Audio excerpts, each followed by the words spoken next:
Hello friends, Namaste. Today we are going to speak about the topic of farsightedness, that is around the various astrological signs right from Aries to Pisces. How farsighted they are in their lives, in their professional and personal lives, and right how it impacts their interpersonal relationships, communication skills, and most importantly, the intertwining of effects between action and reaction, otherwise karma. I could have spoken about what you can call the characteristics of specific astrological signs in general, but why I chose farsightedness is because of the reasons what I elaborated earlier.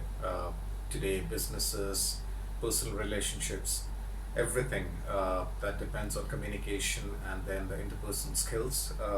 And if you know somehow or the other what sun sign or moon sign, that is Surya Rashi, uh, or Chandra Rashi, that is the ascendant or the moon sign to be precise, you would know and understand exactly why you are probably getting well with a certain person versus why not, and then what are the kind of impacts or where you could improve to be precise. Just before we get with the topic started, my name is Gaurav and I have an active interest in multiple topics right from business, tech, startups, uh, spiritualism, to do with astrology, science, relationships, communication, and psychology, to be precise. I am not what you can call an expert of any of these. I learn, observe, and share my learnings with the larger group of my YouTube friends, to be precise. And during the course of this video, I'll be speaking at times fast and slowly with fillers. Uh, that's entirely because of the fact that I'm thinking while I'm speaking. It's not something that I have scripted. So, in case there are lags in between while I'm speaking, my apologies for that.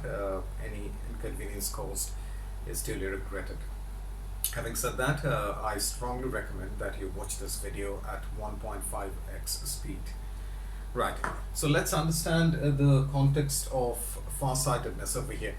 The entire thing about farsightedness typically depends on wherever individual planets are placed in the solar system around their orbits, and how close or how far away they are from the sun.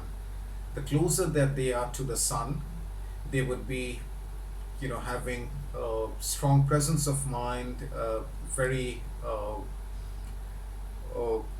quick to grasp things and things like that. But the ones which are farthest away from sun, they are the ones who will have farsightedness, who I mean the what you can call the progeny, or the ones who are ruled by those planets which are farthest away from the sun. They would have something of looking into the future as an aspect or character. So we will start with the one which is closest to the sun, which is Mercury, uh, ruler of two specific signs, Gemini and Virgo. Gemini is very good in understanding concepts, very fast, good business sense, good communication, interpersonal, very friendly. But when it comes to what you can call farsightedness, they probably should actually depend on, or rather, share their thoughts. Depend is not a correct word to use. They should share their thoughts with people who have relatively better farsightedness. But having said that, if somebody's sun sign or ascendant is Gemini and the moon sign is, say for example, Scorpio, the results would be entirely different. If somebody is like a sun sign and moon sign Gemini, that person might or might not have farsightedness. farsightedness would be limited in this case, to be precise, but it's always something that you can improve on through your experiences that you can learn from. Going to the other sign, which is ruled by Mercury, which is Virgo. Deep learning, deep insights, deep understanding of life and whole, and then most importantly farsighted. Why? That's the experienced kind of quadrant of Mercury, and then Mercury gains its peak position, or rather exaltation, at Virgo, to be precise, right? So Virgo is relatively much more far-sighted, to be precise. Again, it's a heady mix of sun sign and moon signs, which I was speaking earlier.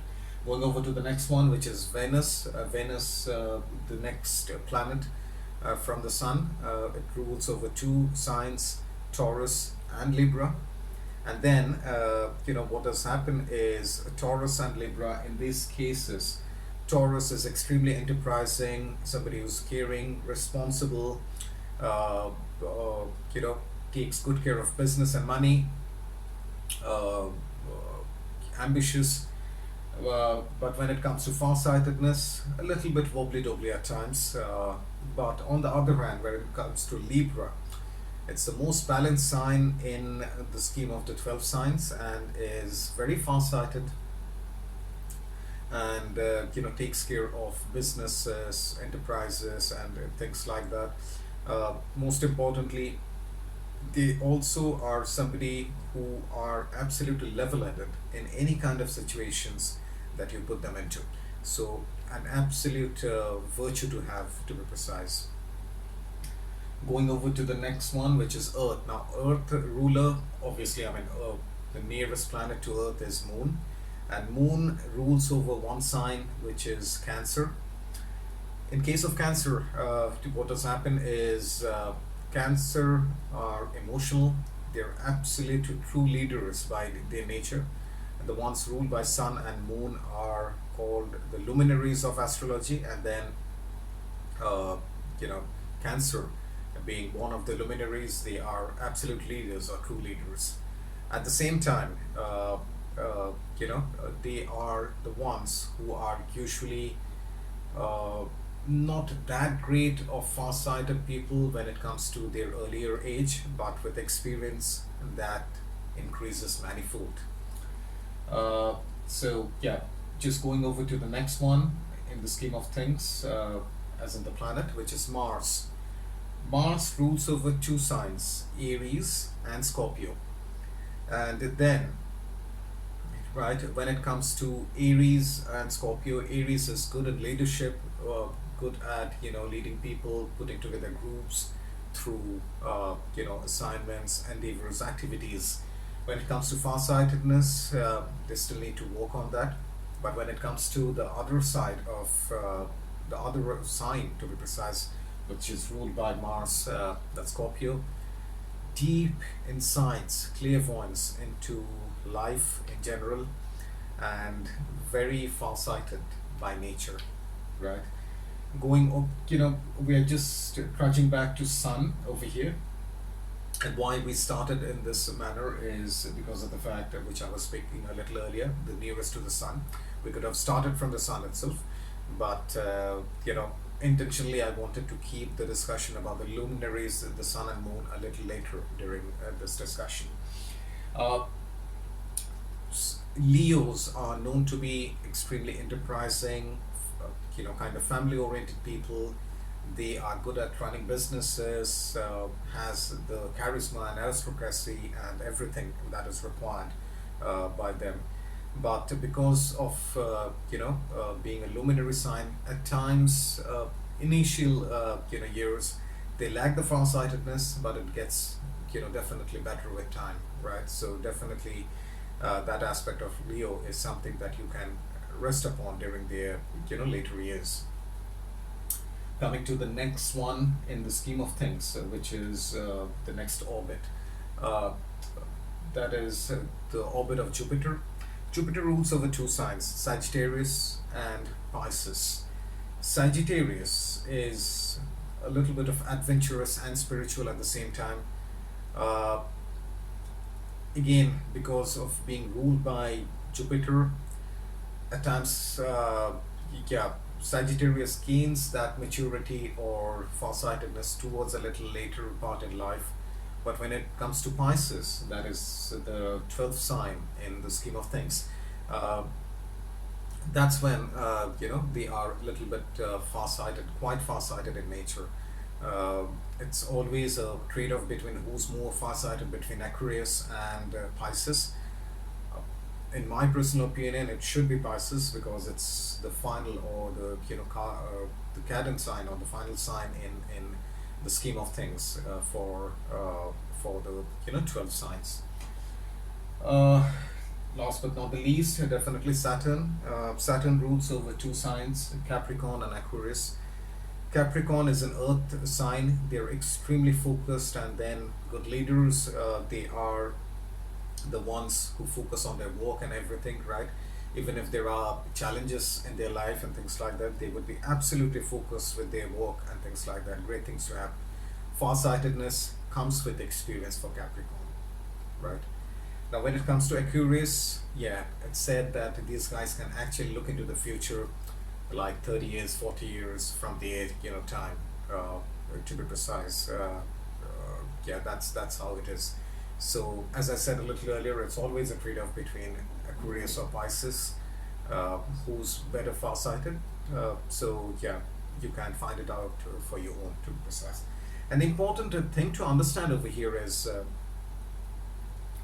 Say, for example, Mercury rules over Gemini and Virgo, Venus rules over Taurus and Libra. So, one planet, and then Mars over Aries and Scorpio. So and so on. So, what I'm trying to say over here is one planet, and then having two different gradients or two different degrees of farsightedness in the scheme of things. Why is that so? It entirely depends on, say, for example, this is an orbit and the Sun is in between, right? If the cusp of Gemini or the degrees of Gemini lie a little, closer to the Sun, Virgo is a little away from the Sun. So the farthest away from they are from the Sun, probably that's better in terms of farsightedness. Sun is absolutely somebody who's providing energy to everybody and things like that, but the Sun is manifesting itself superbly, right? And then it's an absolute powerhouse of what you can call energy. But the ones who are sitting in the outer realms and things like that, farthest away from Sun, it's more like you are sitting on the edges of a stadium and you can see the entire view of the stadium, versus the ones who are over here. They can also look at it, but they're getting a different view. They are probably getting a kind of a nearsighted view because they're in the center of the stadium. If you are at the outer realms, you are getting a far-sighted kind of a view. So that's all about far-sightedness that I wanted to speak about. If you have liked this video, please do share, subscribe, and like the video. Do like, share, subscribe. I think that's the correct order that I should be speaking about, and then it would give me a lot of encouragement and fillip to come up with these kind of interesting topics in the future. Thank you so much for watching, and till next time, bye for now.